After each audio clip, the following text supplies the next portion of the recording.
Right, welcome everybody to this third webinar in a series of great webinars that we've put on this year so far. Welcome everybody to today's webinar on customs special procedures, how to save money and stay compliant. My name is Laurie Goodall. I'm part of the international trade team here at the Thames Valley Chamber of Commerce. We're an accredited chamber for Berkshire, Bucks, Oxford, Swindon and Heathrow. Before we start, I would like to state today's session is being recorded. A recording of the session will be made available on our website. Questions, if you have any questions, if you wish to raise your hand in the Q&A facility, we will be endeavour to cover some of that during the session. Otherwise, we will answer following the webinar. So on to the webinar itself. We decided to revisit a topic we want more businesses to be aware of, understand how to utilise to make imports far more cost effective whilst maintaining strong customs compliance. The webinar is a refresher on what special procedures are, but most importantly, why we use them. With this, we are very, very happy to welcome Clive Brady, Chairman of the Bonded Warehouse Keepers Association, to provide an informative update on why we use special procedures and the future of holding these approvals. Is it worth the application?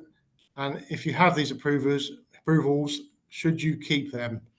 Clive is an experienced indirect tax professional specialising in taxes, VAT, customs and excise. Not only will they be able to brief us on the types of approvals, but he also has a proven track record in around the excise arena, which we're all excited to hear more about. With that, because we've got quite a lot to cover today, and I'm sure a lot of you will want to submit some questions afterwards, I will pass you over to Clive. Thank you, Laurie. Good morning, everybody, and great to be invited by Laurie in the Thames Valley Chamber of Commerce to present to you today. I have our secretary in the background, Graham Sheen, who will be flicking the slides over in the background. So any questions, as Laurie says, be great to kind of accumulate those, and we've got a Q&A session at the end of this session. So unless there's anything specifically urgent, if we could keep it to that Q&A session, that'd be really helpful. So I can then obviously just run through these slides. But as Laurie says, I'm the chairman of the BWA, the Bonded Warehouse Keepers Association, has been so for the last five years.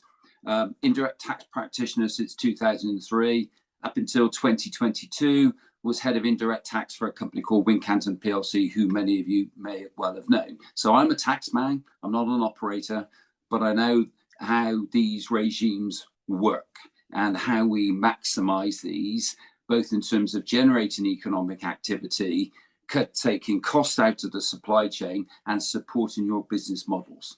Okay, so utilization of these, and we'll focus on the customs aspects first, those special procedures, and we'll go on to excise at the end, will help support your business models, particularly if you're importing and exporting general goods, as I call them, rather than excise goods, which we'll come on to in a bit.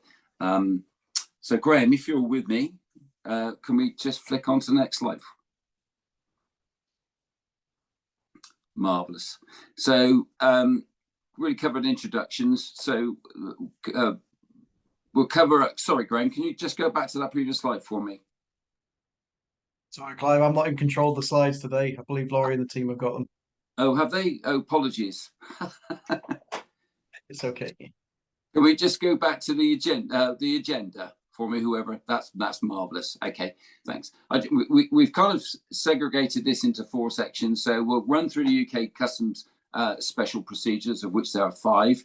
I'll focus specifically around customs warehousing because I think that's really worthy of spending some time specifically on that, although we will spend time on the others.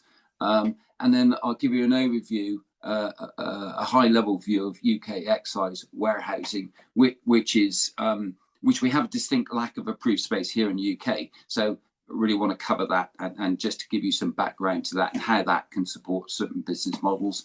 And as I say, we'll have an open forum to raise for you to raise any questions and for us to provide those answers. So thank you. We'll go on to this custom special procedures. Okay, yeah, we can just flick through that one. Thank you. So what are special procedures? We just click on from there. So these are prior to EU exit. These were very EU generated or installed procedures. Now the UK have adopted these. So what you see effectively is what we have in the UK. So we have 5, and they're designed to promote economic activity.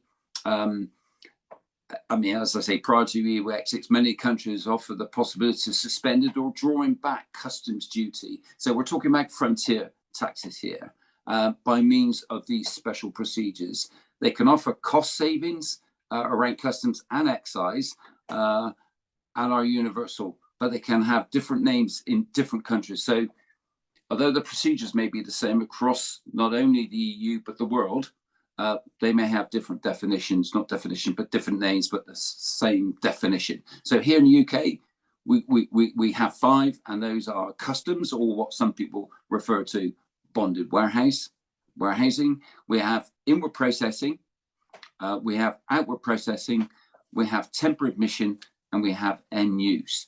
Now, these are special procedures that when we import our goods, we can instruct our frontier agent to pick one of those customs special procedures. The standard one, which I haven't touched on or listed there, is to UK free circulation. So 4000, so straight import into UK free circulation. Now that may be appropriate for a significant amount of imports into UK, but what we're looking here is taking advantage of these other customs procedures where we can extend the suspension of the product. That's the key. So where we're deferring duties and import VAT further down the line to either a greater or lesser extent. And so rather than placing the goods into UK free circulation at the frontier, we can instruct our clearing agent to consign them to a customs warehouse, or consign them to inward processing, or consign them to outward processing if it relates to an export, or bring it into temporary admission.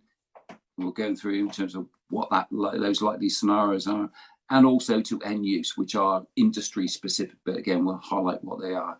So yeah, it defers, delays all those frontier taxes and VAT that are due on the importation of the goods into the UK. Next slide, please. So if we focus on customs warehousing for now, so a customs warehouse is a building or other secured area in which dutiable goods may be stored, manipulated, or undergo manufacturing operations without the payment of duty. So effectively what we're doing here is delaying the importation. We're delaying the goods coming into UK for circulation and delaying that importation and utilising customs warehouse to effectively, well, they physically import the goods. Systemically, we're not importing the goods. We're effectively what the US call a free zone. We call them customs warehousing. Inland customs warehouses, we can have them at the front, at the ports and the frontier, and many do. And increasingly, since free ports or the conception of free ports, we're seeing more and more customs warehousing being placed in those areas. But generally, historically, we've had them as inland customs warehousing. So where we're delaying the importation and making a belated import declaration a lot further down the line. Okay. In other countries, these may be managed by the state, but here in the UK, very much managed by private traders and enterprises. And they have to be authorised by HMRC, and we'll come on to that a bit later in terms of what that looks like. But this special procedure known as customs warehousing, CW for sure, you need to gain authorisation from HMRC to be able to store goods in a premises or area without the payment of those frontier taxes. So it allows owners or importers of goods or the depositor, as we refer to them, to hold non-UK goods and specifically imported goods, because we can't hold UK goods in a customs warehouse due to suspended. I'll go on to how we can hold UK goods in the customs warehouse a bit later. But fundamentally, these are imported non-UK goods where we've chosen to store in a customs warehouse, what we call UK customs controlled environment, for them where we can either then move the goods on at a later date into another customs procedure, which we'll touch on, or into UK free circulation, or increasingly where customs warehousing is now being used to extensively is to re-export the goods. And we'll touch on how traders do that and utilize the UK as a land bridge. Now, I have to say on that, when EU exit was going to happen, I thought customs warehousing would be blown out of the water, quite frankly, because of the deferment of duties would be minimal given free trade agreements the politicians were all talking about. In fact, what customs warehousing has done is very much come into its own now in terms of protecting origin and the identity of the products. So where we use UK as a land bridge to, say, bring goods in and then re-export, it is a critical part of that process by which we retain the origin, and therefore when the goods go on, they can claim preferences or zero or lower rates of duty under appropriate free trade agreements. We'll touch on that again in a bit. The amount of working or processing allowed on goods held in a warehouse is really limited, and why we have other special procedures like inward processing, which we'll touch on in a minute. But when you bring goods into a customs warehouse, the process, it's not for processing, it's for storage. So it's, we have usual forms of handling, but they're very limited. So effectively, it's a product in, it's a case in, it's a pallet in, it's stored, it's removed. So very little is done to it. So it is purely a storage regime. If we want to apply a process to anything or to a product, and there are a number of supply chains where that happens, then we need to pick another special procedure, which we'll touch on in a minute. Okay. They do work well together, and we'll give an example where these special procedures can dovetail nicely with other special procedures, particularly our inward processing, and we call that IP now, and customs warehousing, CW, does dovetail really nicely on certain supply chains. We'll give you examples of how that can work together and legitimately and compliantly work together. Okay, next slide for me. So we move on to inward processing, which is the second one. This means that non-UK goods are imported in order to be used in the customs territory of the UK, in this case, in one or more processing operations, for instance, for the purpose of manufacturing or repair. So Laurie will touch on it later on in terms of how we see these special procedures, supporting reverse logistics and bringing products back into UK for, say, repair, and then onward removal to UK free circulation or re-exportation. And I can give you some great examples where inward processing works closely with customs warehousing, where defence companies bring products into the UK, they come into customs warehousing for storage, they get moved on to IP for their repair, and that can take up to anywhere up to a year or maybe more, depending on the IP authorisation. And those goods then either can come back into UK free or be re-exported. And we'll show how that flow works in a slide or two.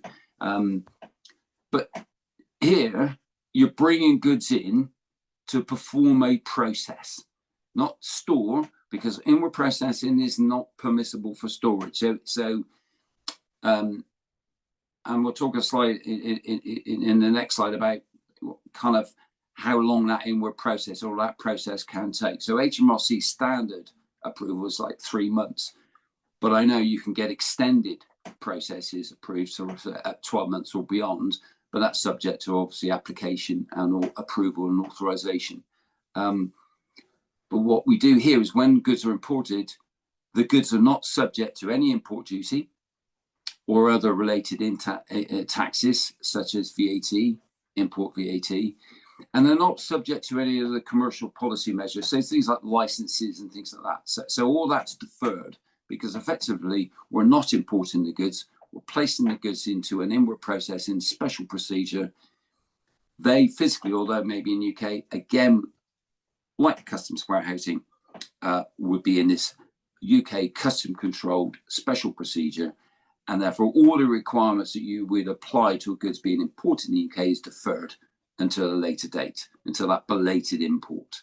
Okay, so after that process in operation, the processed products can either be re-exported or released for free circulation into the UK. Now you can do that directly out of inward processing. So if it goes into a premises, and that could be, you know, a computer, could be a vehicle assembly plant, it could be anything that's likely to, say, produce a product then you would want to re-export or move into the UK, then you can directly do that by way of declaration, moving the goods out of that procedure into either, like I say, free circulation or to another customs procedure, or in fact to re-exportation. So it gives you that flexibility. And critically, through that process, all duties remain deferred and no declarations made. So it's really from a cost saving and business impact perspective, if those goods are going to either be belatedly placed into UK free circulation or go on to another special procedure or be re-exported, all those duties that you otherwise would have paid at the frontier on a standard import declaration are all deferred, delayed, and in some cases you never pay at all.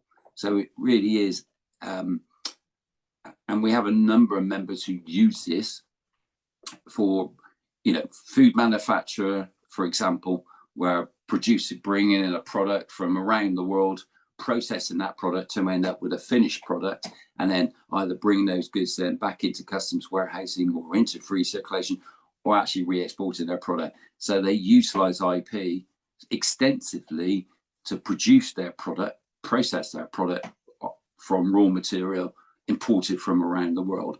And in that regard, that's an invaluable benefit to their business and their bottom line. So that's where these kind of procedures, particularly in process, work really well.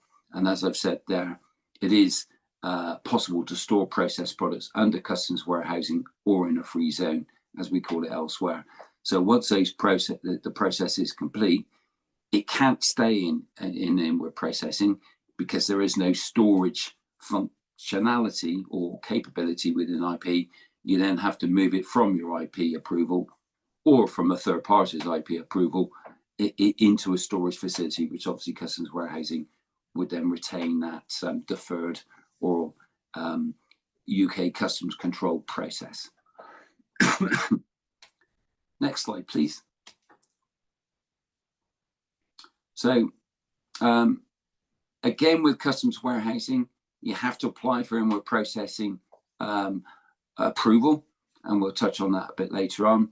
The customs authorities may specify a period within which the inward processing procedure is to be discharged. So like I say, HMRC, default position is 3 months, but if that process, is going to take longer, and we do have members where that process does take a bit longer, so it can be a year or even beyond that, but that's subject to obviously approval by HMRC on or via the application process, which we'll touch on a bit. But so that IP process or period of inward processing can be extended to suit your business and to support your business, but they will start at 3 months.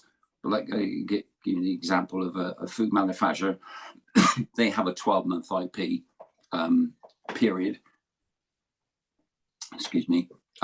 by which then that is the length of the process they're going to create potentially or use to produce their product. So it can be up to 12 months in some cases, but subject to negotiation with HMRC. Such authorisation can also allow business to export UK products which have already been processed in return for import or equivalent quantity of non-UK raw materials. So again, as you re-export, say, your finished product, you can bring in non-UK raw materials to start that process over again, which is an example. The food manufacturer does exactly that. It's a rolling process that their product goes through 24/7, 7 days a week, 12 months a year. If the processed products are released from free circulation, or what I would call to free circulation, the concerned business can apply to pay duty at the rate and the customs value applicable to the imported goods at the time acceptance to the customs declaration. So what I'm saying there is that if you bring product into IP, then you can choose it when those goods are been processed and come out the other end and say go into UK free circulation. You can pick the value of the product, the raw material which you brought in, is what you pay import duty and VAT on. Otherwise, the duty and import VAT will be calculated according to the rate and the customs value of the processed product at the time the goods are released to free circulation. So that's definitely, if you're looking to utilize this, that's something to be really mindful of. Is invariably say your raw material is going to be of a lower value than your finished goods, and therefore it may be better and financially viable or better to effectively declare the goods once the inward process is finished, and you have finished goods. Declare the import at the point when the goods were brought in. We can expand on that if needs be later, but that's something to be really mindful of, and can again reduce costs when these goods are ultimately brought in, finished goods brought into UK free circulation. And as I touched on before, inward processing is often used in conjunction with customs warehousing. And we'll just drop onto another slide if we may, just to show how potentially the flow works. Excuse me. So we've created this simple flow diagram. It does give various options, but hopefully this gives you a bit of an insight in terms of how practically this works. So we have non-UK goods entering the UK, so that's the frontier. We can make a declaration consigning the goods to customs warehouse at the frontier. So, high percentage of goods go straight into UK free circulation, but here we're delaying the import into customs warehousing. We can then, at that point, and again, we have a number of members who use customs warehousing in conjunction with IP. So they'll bring the product in that they know they're going to process into customs warehousing for storage.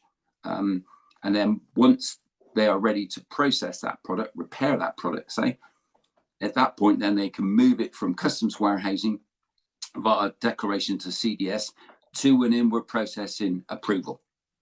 And that often happens. So this is where these simplified or special procedures work nicely and dovetail together. So we do a declaration from the customs warehouse to the inward processing authorization. Now, following that, we've got three alternatives, basically. So as we've got that top box, once that process is complete, we can declare the goods to UK free circulation. So belated import, paying those duties and VAT that we otherwise would have done on the physical goods entering the UK. And as I touched on just before, that value, that declaration can be based on the goods that have been brought into the process rather than the goods that are exiting the process. We can also make a declaration re-exporting the goods, and this is where these special procedures and we're keeping the goods under UK customs control drive a real benefit, where we use CW and IP as a land bridge. We might just use the IP, or we might just use CW, where we can keep the goods under UK customs control and then re-export. We'll drop onto that a bit later, because there's some real benefits that flow from businesses that use UK from as a land bridge, and therefore retain the goods under UK customs control. I'll expand on that thought process in a slide or two. And then what we can do is declare goods back to CW, customs warehousing. So we've brought the goods into customs warehousing, we've moved them to IP, they've been processed, they can move back to customs warehousing, and then at a later date, for storage purposes, then at a later date, be exported from that customs warehouse.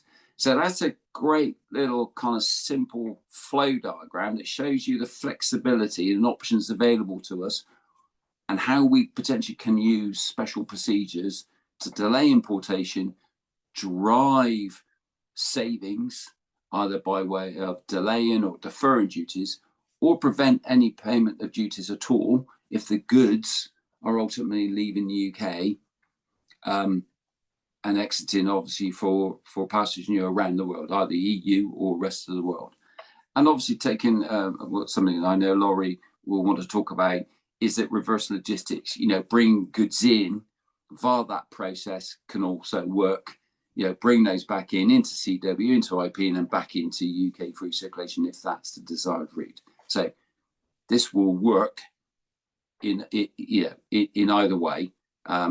It's all about understanding what you can do, engaging with people that know what you can do. For example, frontier agents who can create and submit these declarations to enable your business to benefit from these simplifications, special procedures. Next slide, please. So just touching on some of the other special procedures available to us. Outward processing. So this is the opposite to inward processing. It allows UK goods to be processed abroad, and when they come back into the UK, be put into UK free circulation. As a note here, duty must be paid only on the value added abroad. Okay. Without such a system, duty would have to be paid on the goods produced in the UK as well as the value added abroad. Okay, so that's not particularly well worded, I have to say. But we can send goods away for reprocessing as we bring them in for inward processing. They can go out and then they can come back in.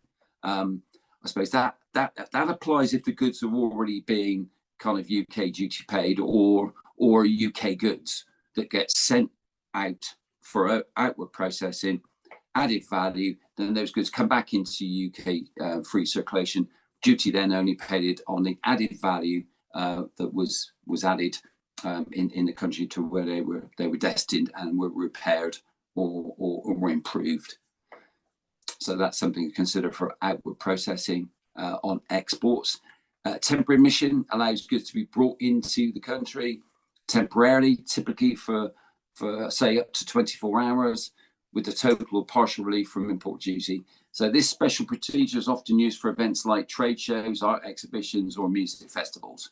Okay, so again, a really useful way of not paying any duty, legitimately not paying any duty, if these goods are going to come in for a temporary period of time, and then they can leave the UK without any UK duties being applicable.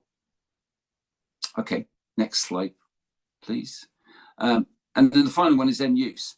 So relief reduces or eliminates customs duty on certain imported goods which meet defined criteria and to put into a specific use within a set period of time. So this special procedure, in our experience, is often used on certain tariff codes, commodity codes, as we call them, such as goods in the aerospace industry, the shipbuilding industry, and defence sectors. Often used there where total relief from any duty is achieved, given that the end products going into the aerospace industry, shipbuilding, or defence industries, where those products, those finished goods, would leave the UK. But that's very specific to those industries. But definitely a special procedure is available to you if your products or your business is associated to those industries.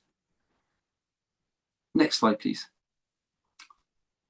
So why use special procedures? And hopefully the theme of that's come through as I've run through those slides. So they can help companies save customs duty costs on imported goods, resulting in a positive impact on your bottom line. These savings can represent significant value to the companies that use special procedures. The savings are generated in a couple of ways. Deferment or delay of frontier duties and VAT. And one area I did want to touch on specifically, protection of origin when we're exporting under UK customs control. So we can utilize those procedures like customs warehouse specifically and IP supported by transit arrangements, T2 status, for example, and also when goods leave the UK for other markets, non-manipulation certification. That's something that may be a requirement in certain free trade agreements, where obviously direct supply or direct delivery rules are potentially breached by the goods coming into UK customs warehouse or into the UK. But through transit arrangements supporting the goods coming in under customs control, stored under customs control, and then removed under customs control, then protection of origins can be retained. And that's really important, and for the avoidance of paying duties or claiming reduced duties on the markets in which you then re-exporting into. And as I touched on non-manipulation certificate, some free trade agreements require that because the goods have come into the UK effectively, albeit under customs control, is that HMRC can and will issue non-manipulation certifications on goods leaving the UK for markets where that is a requirement. So we can give further guidance in and around that should you wish, but that's really important. And where CW particularly is scoring highly at the moment since EU exit, those are the processes by which we can maintain origin, because products lose origin. So if it's a Vietnamese or Bangladeshi or whatever product or origin that comes, obviously the product originates from, it loses that the minute it comes into UK free circulation. It has no identity. So potentially you could be paying duty coming into the UK if there is no free trade agreement with such countries. I know there are with some of those, but when the goods leave and go into, say, the EU or other parts of the world, then they have no identity, and standard tariff arrangements apply to those goods when they're imported into those countries of destination. So really important to consider that and think about that when using the UK as a land bridge. Again, we can provide further guidance around that should that be an issue for you. Next slide for me. Just to give you some background to authorisation, conscious of time, authorisation and guarantee. So if these are special procedures that are of interest to you, then customs warehouse application is an SP2, and it takes HMRC 60 days to approve. Inward processing is an SP3. That takes HMRC 30 days to approve. That's a really good team in inward processing. They're really sharp and one of the best departments within HMRC, I might add. Outward processing is an SP4, takes 30 days. Temporary emission is an SP5, takes 30 days. And use, SP1, again, takes 30 days. Customs Comprehensive Guarantee, CCG, if that is a requirement, increasingly so HMRC are allowing these authorisations to operate without a customs comprehensive guarantee, but that's subject to their review of risk. But the CCG one normally would take 120 days, and that's the basic application. If you're looking to apply to reduce the amount of guarantee required, if you're not AEO authorised, which gives you an automatic kind of reduction in the guarantee level, then you can apply for a CCG1F that can reduce the guarantee that HMRC require around either potential debt or actual debt. So that's something to look out for. But as I say, taking customers or members through these applications, we're seeing HMRC take a more lenient view around CCGs. Although you will need a CCG, the amount of guarantee can often now be reduced to zero, depending on the deemed level of risk to the revenue. But again, that's something we can guide and support on should you wish. Next slide, please. So just to give you a quick run through around customs warehousing, some of the finer details.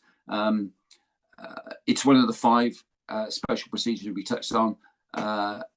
they are associated goods stored. These goods used to store goods that are liable to customs duties and excise duties or input VAT, either some or all of those. Goods are consigned to the CW at the frontier. That's CPC code 710000. That consigns the goods away from the frontier into customs warehousing. Goods remain under UK customs control while stored in that CW, and that's really important. Delayed import declarations via CDWs through CDS into UK free circulation. That enables that deferment delay should the ultimate destination of the goods be UK free circulation. Goods can be re-exported from the CW under customs control, and that is a CPC code 3171. And also we can store, I mentioned earlier, we can store UK goods alongside these non-imported goods. So goods that are either already released into UK free circulation, duty paid, or are of UK origin can be stored in a customs warehouse. We call it co-storage. And so you can have these products in that warehouse side by side, should you wish, and should you be able to gain that consent from HMRC. It's all system driven, being able to identify your goods, where they are and the status of those goods in that premises. But that is an additional flexibility. So we're just not talking an area defined for imported goods, not in CW. We can also have other goods of different statuses in the same premises area, if should we wish from an operational perspective for that to be applied or require. Next slide for me. Types of warehouses, just quickly. You've got a public warehouse. So this is a warehouse operated by a business whose purpose is to store other people's goods that are a warehouse keeper, and you, your owner of goods, is a depositor. So a number of our 3PLs use public warehousing. Private warehouses, this is a warehouse operated by you to store your own goods, where you are the warehouse keeper and the depositor. So HMRC provide for both types. The most common is the public, but we do have members with their own private warehouses because that's all they want to do: bring their goods in, store their goods, remove their goods. Okay. Just a little footnote: you do not need to be authorised by HMRC to be a depositor, which is different to excise, which I'll go on to. So if your provider is a customs warehouse, if you've got goods and you want to use their public warehouse, you can do so. Simple as. Okay. If you operate your own private customs warehouse, you'll need to be authorised as a warehouse keeper by HMRC. But that's only if you run your own private warehouse. Next slide for me. So just a quick overview, again, conscious of time, and allow some time for questions. What is an excise warehouse? So an excise warehouse is a premises authorised by HMRC to receive and store goods that are liable for excise duty without having to pay the duty. That's the critical and major benefit for excise warehousing. The duty is suspended for the period that the goods are stored inside the approved warehouse. So this is highly regulated. I mean, customs is regulated, but excise is another level. Now, we have over 1,050 excise warehouses in the UK. We don't have enough. We have a lack of approved space in the UK, which we are seeking to address, but that's going to get time to address. But this is a very popular regime. A lot of retailers in the UK of alcohol, manufacturers of alcohol, wholesalers of alcohol, look to utilise excise warehousing because it is a major saving to their business. I mean, I think around £18 billion a year goes to the Treasury in excise duties, that kind of order, either from imported alcohol or alcohol produced in the UK. So it's a big number, but it is highly regulated. So if it's something you're considering going into, go into it with open eyes because it is highly regulated.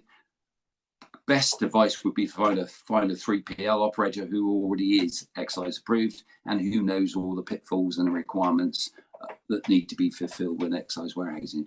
But is it something you should wish to explore or what have you?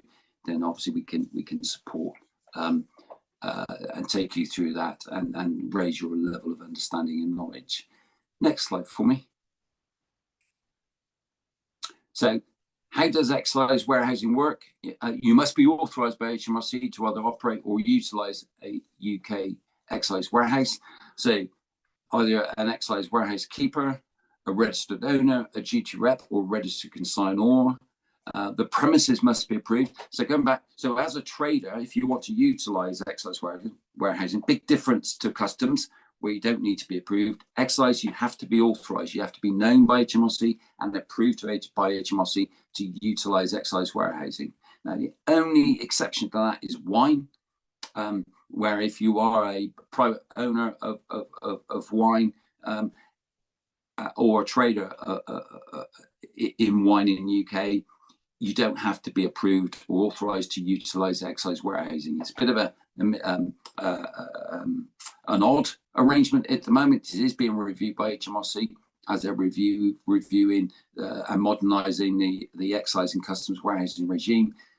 But currently, other than wine or other alcohol types, you must be registered and approved by HMRC to utilize it, either to offer the service and facility or to utilize it. The premises must be approved by HMRC. We have 3 types of excise warehouses: general storage and distribution, trade facility, motor and heat and fuels warehouse. Again, must be approved by HMRC. And then operations within the warehouse must be approved by HMRC as well, both for bulk goods and for goods that are already bottled and packaged. Okay, so it just gives you an indication there of just how regulated and controlled this is by HMRC. So we really can't do anything unless we've been approved and authorised to do so. And why use excise warehousing? With an excise warehouse, you can benefit from holding dues suspended stock in your warehouse or a third party's warehouse until you need it. And as I say, some of the big retailers in the UK utilise excise warehousing because of the significant benefit it gives their balance sheet, both in terms of working capital and cash. And only once the stock needs to leave the warehouse, we have to account for duty and VAT to HMRC. Okay, so major utilisation by the major alcohol companies in the UK is a lack of space. Looking to address that through traders and trying to get approvals, and they have increased since EU exit. I think we've added about 300 excise warehouses since EU exit to the excise warehousing regime, but there still is a lack of space. But that shows the demand that the industry, the alcohol industry, does have for excise warehousing. I think that's it, Laurie. I think we're on to questions. Brilliant, thanks, Clive. That was like I say, appreciate all the information you gave there, and definitely I've taken away a bit more about excise at the end of that as well. I know obviously we spoke about sort of reverse logistics and some other opportunities. I believe, like I say, the Heathrow, Thames Valley, countrywide anyway, but the Thames Valley, Heathrow corridor specifically as well, will significantly benefit from bonded warehousing and probably more utilising of special procedures in the future. I think we spoke about it, sort of touch base on this before we had this webinar about some of the UK or the worldwide sort of climate change objectives that are happening, and I believe special procedures will play a big part over the coming few years. I think with especially with reverse logistics, with parts being tear down. I would probably say key industries would be something like automotive and aerospace. There's definitely sort of parts and bits and pieces that are going to be coming back through. They're just going to need to be stored somewhere before they're torn down under regulations, aren't they? So definitely, and those can fit into that. We look at that flow diagram that we created. Absolutely, goods of that nature can come into that process, that procedure, Laurie. And I see only but increased utilisation of those procedures. Definitely. Yeah, definitely. I think we'll see more inquiries and over the next few months. Absolutely. Let's get some questions going before we wrap up, because there's quite a few that are coming. Let's start from the top. I think this is probably a little bit a tricky one. This one. Are customs warehouses considered customs-free zones for the purposes of OJALs? I think there's a bit of a crossover with export control on this one. Yes. Yeah, I think we may need to take that one away, actually, Laurie, if we could. Yeah. Graham, can you make a note of that one, Graham, and then we'll just seek some further guidance on that, rather than I believe I know what the answer to that is, but let's take some additional guidance on that. Yeah. Our customers. Well, let me just say that one. How we might. I don't think we actually touched on this one, but I think it is approval specific. How long can goods remain in customs warehouse procedure? That indefinitely, actually. Unlike IP, where we've got set periods for that process to be undertaken, with customs warehousing, it can sit in that customs warehouse indefinitely. Yeah, excellent. What is the threshold at which non-UK goods brought in under IP for manufacturing can become UK origin or part UK origin goods?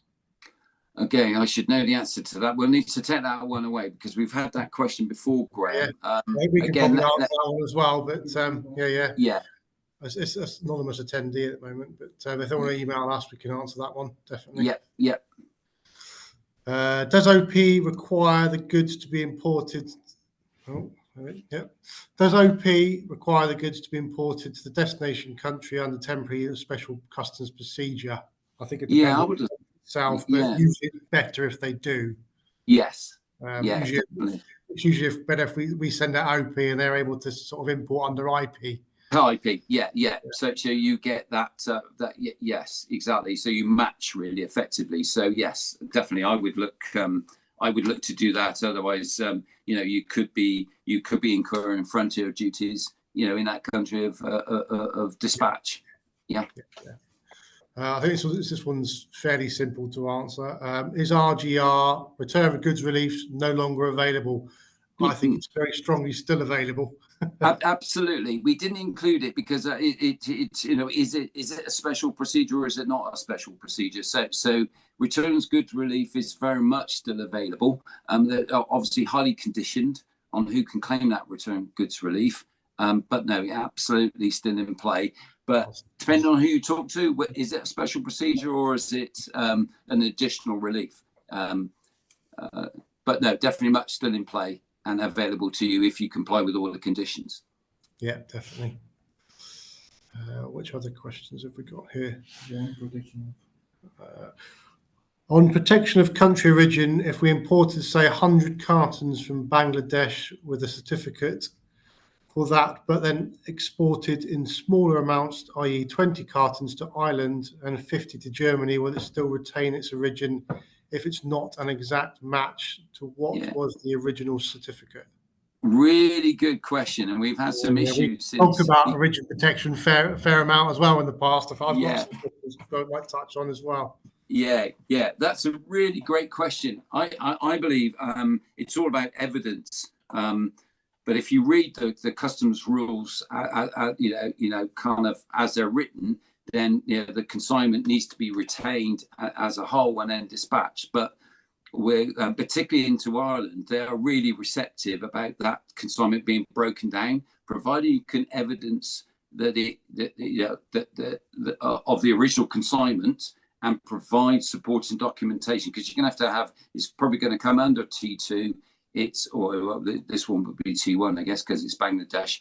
But particularly as it's re-exported, then breaking down that original consignment, it's all about evidence in the original consignment. And particularly Ireland are really quite flexible in accepting that. There is a procedure, and we could provide that some guidance around that of how you do that. And actually, the case study is based upon a client based in Ireland, so really relevant to the question. I think we've had quite a few inquiries about sort of EU goods that are obviously coming into the UK under bonded warehouse for a minimum amount of period for other forms of handling, and then re-exporting into Ireland. It's it's how you provide the evidence. It is, yeah. In direct response to the question, I believe it is, and we've had it. We've worked with members who have achieved that and been able to retain the origin when the goods have gone to Ireland, and we've done that on the basis of evidence in the original consignment, and that those goods go in, all going into Ireland, albeit smaller elements of that original consignment can be associated to that original consignment. So yes, we've got experience in achieving that. Yeah. How many times are you able to use outward processing by declaration before you need to apply for a full authorisation? We'll have to come back on that then. Is it still? I think it's still 3, David. I think actually. I think it is. No, you're right. Yeah. Actually, it is, isn't it? It is 3, Laurie. Yes, you're right. Yeah.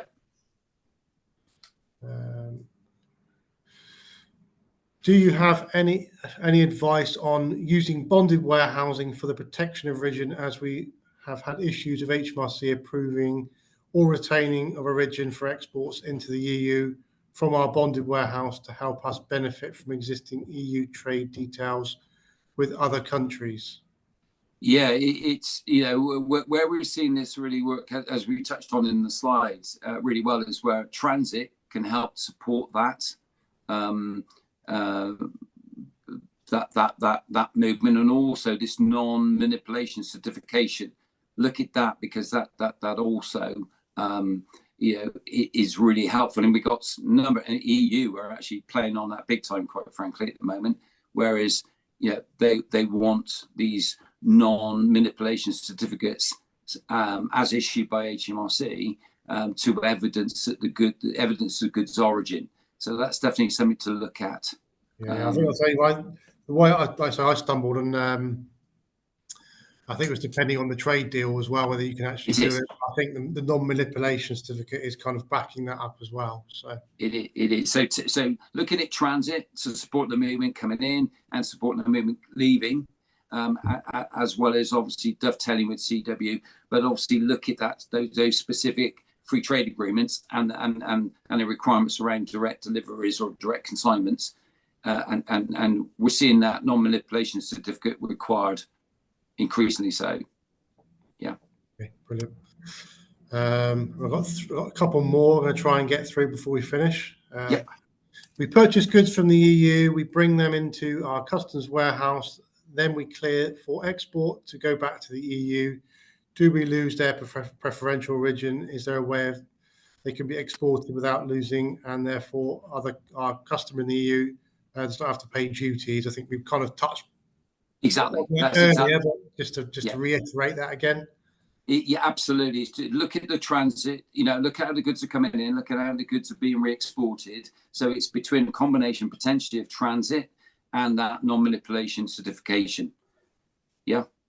Yeah. But there is a way. Absolutely there is a way. And don't let anybody tell you there isn't. There absolutely is a way of protecting that origin.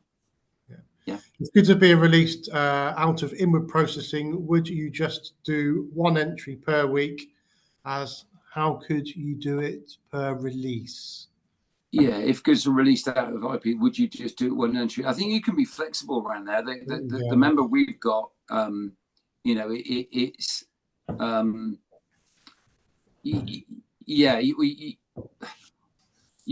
what you cannot do once the goods are finished goods, you cannot have them hanging around too long, Laurie. I think it's all about, once the process is complete and you've got a finished product, is then be looking to remove those from IP. It is a case by case, excuse the pun, kind of review, but once the process is complete, you need to be looking to remove those goods from IP and then either into UK free or into another storage special procedure. Yeah.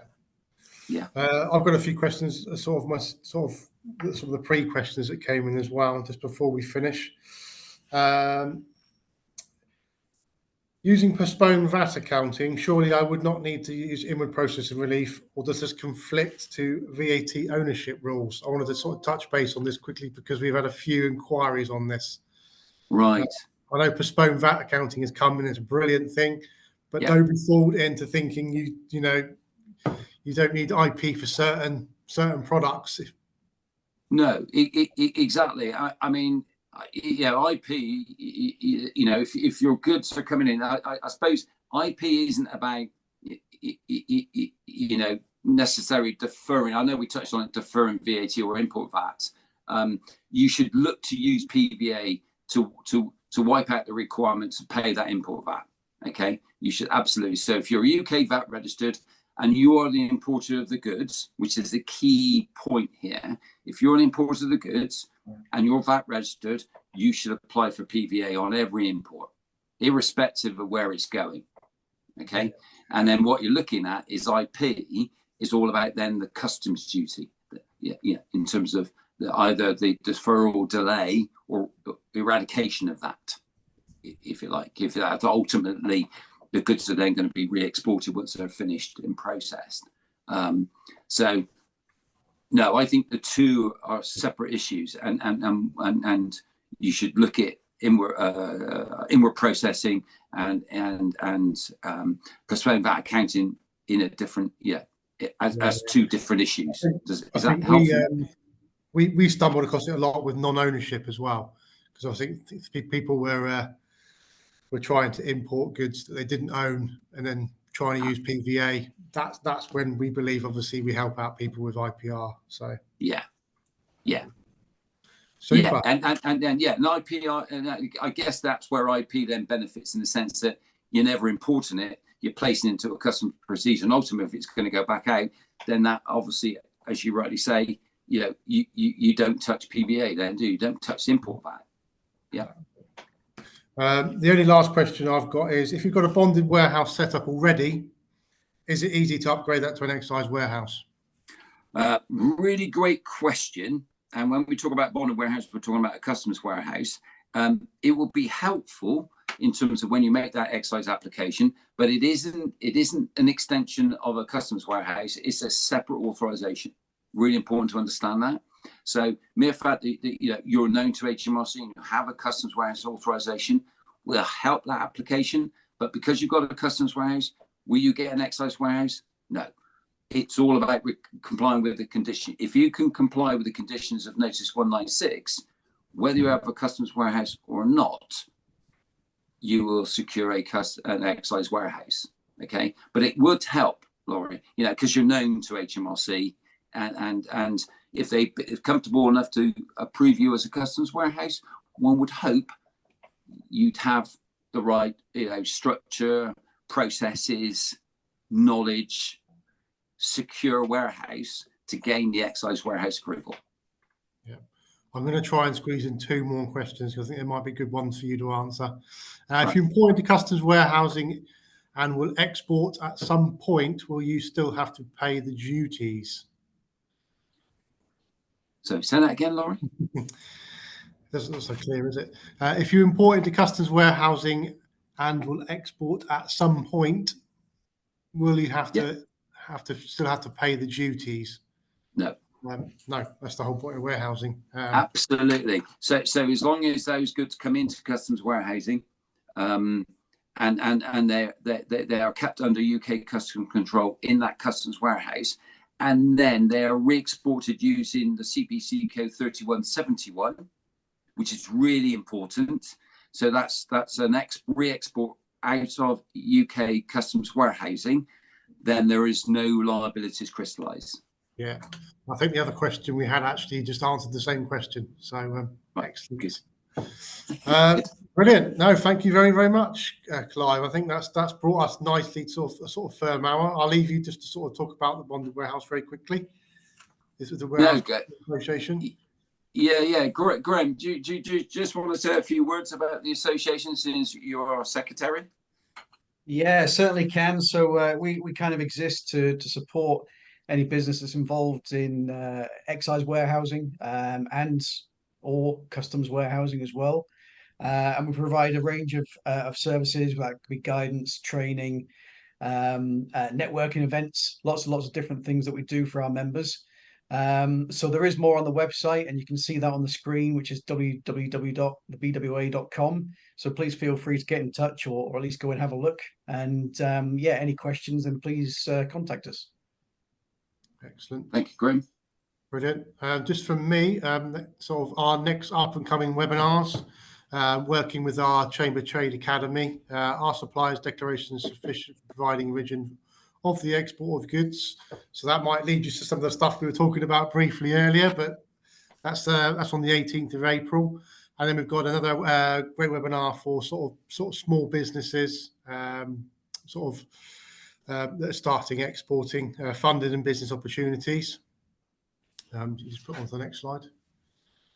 And lastly, just before we finish, just a reminder, we've got 3 really good courses coming up in April. Incoterms still has a couple of spots available. Very, very popular course, half-day course, part of our foundation, International Trade Foundation Award.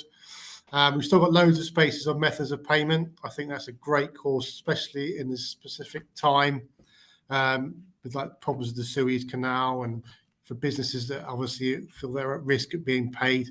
I think that's a great webinar that's a great course to go on at the moment. And lastly, again, because there's so many changes happening, especially with the BTOM and we've got introduction to customs declarations and CDS. My colleague Malin runs that course. That's also a great course to do. But apart from that, it's just gone 12. So like I say, for anything else, obviously, please visit our website as well and get in contact with us. If there's a question you can think of that we didn't answer today, just drop us an email. If I can't answer it, I can probably speak to Clive as well. And from that, just a big thank you from me, for Clive and Graham, from the Bonded Warehouse Keepers Association, for providing great knowledge today. So thank you very much. Thanks, Laurie. Thanks for the invite, and hopefully that was of benefit and an interest to your audience. Brilliant. Thanks very much. Thanks, everyone. Have a great day. Yeah, you too.